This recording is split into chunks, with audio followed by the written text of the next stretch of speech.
안녕하세요. 여러분 오랜만입니다. 희망나무TV 이다경입니다.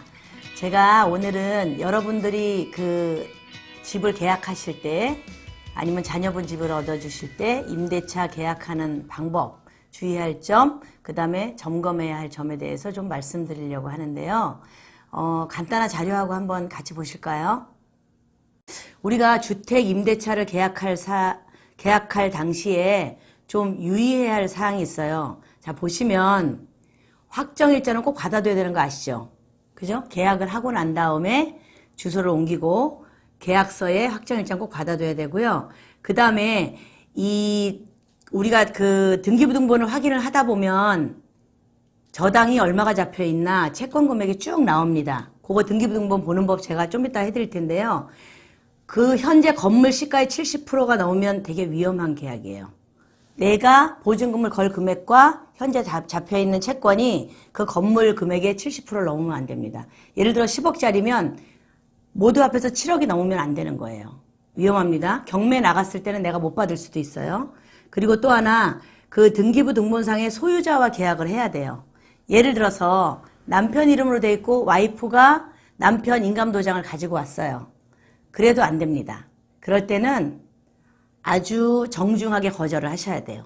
왜냐면은 아무리 남편이라 하더라도 본인이 아니면 남편에게 위임장을 받아서 위임장에 꼭 인감도장을 찍고 남편이 직접 떼준 인감증명서를 가지고 와서 내가 대리로 합니다라고 해서 계약을 하셔야 돼요. 아셨죠?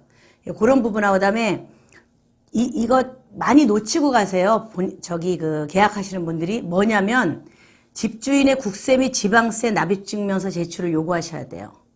자, 채권은 없습니다. 채권과 그 근저당 잡혀있는 거와 내 보증금이 합해서 70%를 넘질 않아. 그런데 경매가 딱 들어갔어요. 경매가 들어갔는데 나중에 보니까 무슨 국세, 지방세, 뭐 의료보험세, 인건비 이런 게 막 튀어나오는 거예요. 특히 사업을 하시는 분이거나 뭐 장사를 하시는 분들은 이런 게 체납이 돼 있을 수가 있어요. 그거는 등기부상에 안 나타나요. 어디에도 안 나타나요. 그래서 집주인의 국세 완납증명서, 지방세 완납증명서를 보여주십시오라고 해야 돼요. 그러면 내 이후로 들어온 거는 괜찮아요. 아셨죠? 꼭 보십시오. 그리고 그 외에는 이제 제가 그 넘어가면서 또 말씀드리겠지만 보증금을 내가 처음에 1억에 전세 계약을 했어요.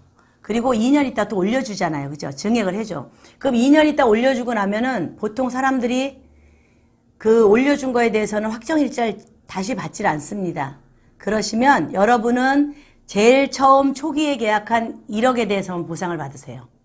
추가 증액한 뭐 20% 증액해서 2천만 원 증액했다. 그거는 보상을 못 받으시는 거예요. 그러니까 증액을 하면 할 때마다 확정일자를 추가로 받으셔야 돼요. 그 주민센터에 가셔서. 그거 꼭 유념해 두십시오. 자, 우리가 임대차 관계를 맺고 그거를 저희가 보호받을 수 있는 금액이 있어요. 전국적으로 보시면 예를 들어서 이제 요거는 2018년 9월 17일 이전에 제시된 법령이고 요건 2018년 9월 18일 이후에 다시 개정된 거거든요. 서울 같은 경우에는 1억 1천만 원 전세까지만 보호를 해줘요. 1억 2천 전세다 보호를 안 해줍니다. 1억 1천만 원까지 해서 보호를 최우선 변제 받을 수 있는 금액은 3,700만 원. 그죠? 1억 원 이하야. 그러면은 3,300만 원. 근데 요거는 전부 다 서울, 수도권, 여기 보시면 나오시죠? 경인지역. 그 다음에 요건 광역시, 군 제외. 요 지역은 6천만 원까지 보호가 돼요. 여기 안산, 김포, 광주, 파주 이런 데는 6천만 원이 넘어가서 7천만 원 전세다 그러면 보호가 안 됩니다. 6천만 원까지 보호를 해주는데 한 세대당 2천만 원을 최우선 변제금으로 법원에서 보장을 해주는 거죠. 그 다음에 그 외 지역은 5천만 원 이하, 저 뭐 군이든 시골이든 이런 데는 5천만 원까지 보장을 해주고 한 세대당 1,700만 원을 해줍니다. 이거는 뭐냐면 우리가 은행에 예금을 하면 예금자 보호법에 의해서 한 구자당 5천만 원 보호장 해주는 거 알고 계시죠? 그래서 재산이 좀 많으신 분은 여러 은행에 분산 투자를 해 놓으셔야 되잖아요. 5천 5천씩은 받아야 되니까. 이것도 마찬가지로 이 금액을 넣었을 때에 이 금액이 최소한 나라에서 보장을 해주는 금액이에요. 임대차 보호법에 의해서. 아시겠죠? 여러분, 등기부등본을 우리가 잘 보기가 힘들어요. 그쵸? 그리고 또 사회초년생, 대학생들 서울에 막 오거나 이제 결혼을 하거나 뭐 이런 직장을 이제 막 들어간 이런 분들은 등기부등본을 보기만 해도 머리가 아프다 그래요. 그래서 내가 오늘은 정말 간단히 보는 방법 가르쳐 줄 거거든요. 뭐 이렇게 보면 갑구 이렇게 있죠. 갑구 있고 요 다음으로 넘기면 이렇게 을구 있고 그래요. 기본적으로 뭐냐면 갑구는 소유자의 인적사항이 나온 거예요. 어떤 사람이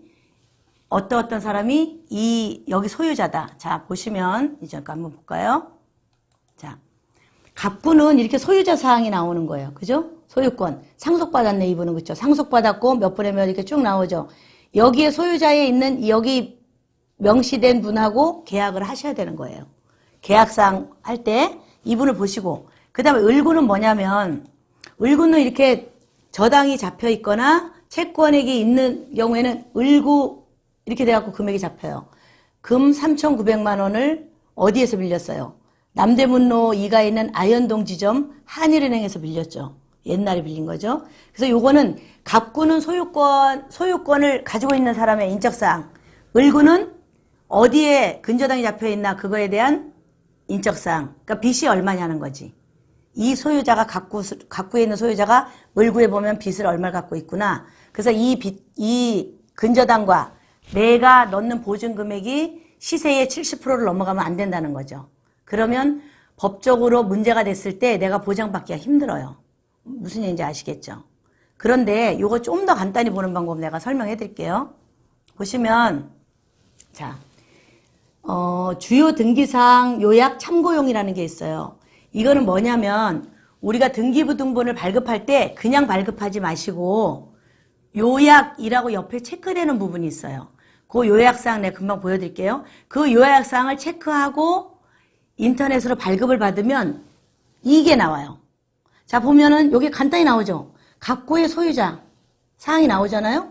여기 있는 분하고 계약을 하면 돼요. 을구는 나오죠. 근저당권 설정. 언제? 근저당 최고형 3,900만 원 한일은행 딱 나오죠. 그래 요거는 빚이 얼마가 있구나 하는 거. 여기는 소유자가 누구구나 하는 거. 자, 요거는 근저당이 잡혀 있을 때예요. 그럼 근저당 없을 때 볼까요? 근저당 없을 때는 이렇게 나와요. 이렇게 소유자 현황 갑구에만 딱 나오고 그 다음에 여기 보면 기록사항이 없죠. 을구에는 근저당권 및 전세권 등 을구 기록사항 없음. 이거는 빚이 하나도 없는 깨끗한 집이라는 거예요. 그래서 요걸 보시고 하시는데 요거 발급하는 과정 제가 바로 보여드릴게요. 요거 보시고 꼭 하셔야 돼요.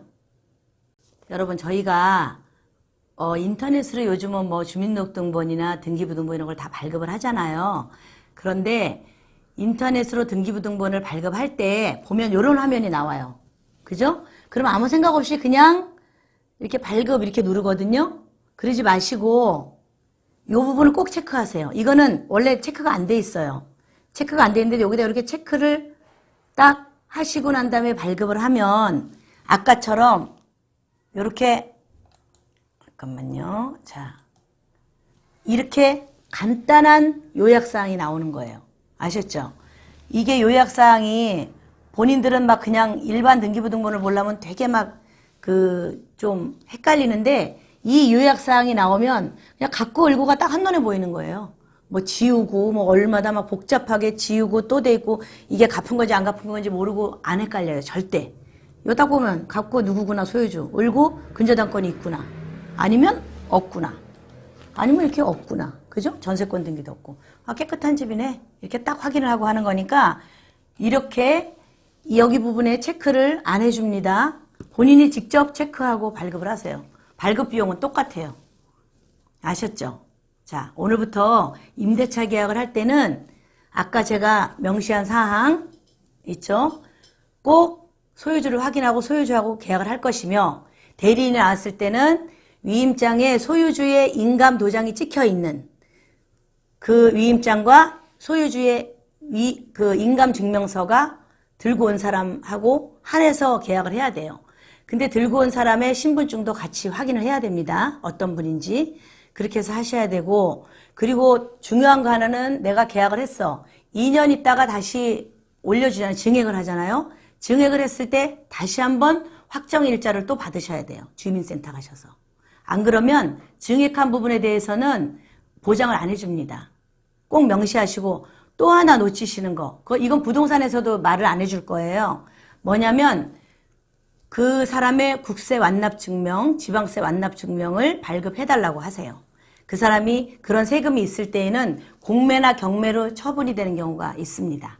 경매 처분이 되면 머리 아파지거든요. 그래서 있는지 없는지 깨끗하구나.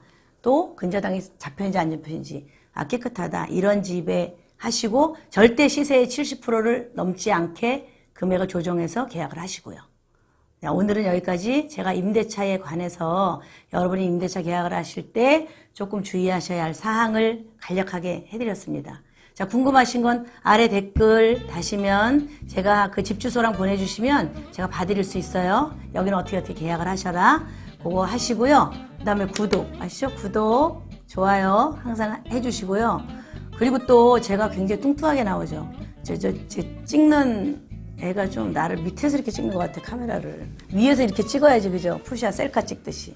그래야지 이렇게 날씬하게 나오는데 요즘 다이어트 하고 있습니다. 여러분 고맙습니다. 궁금하신 거 언제든 문의 주십시오. 감사합니다.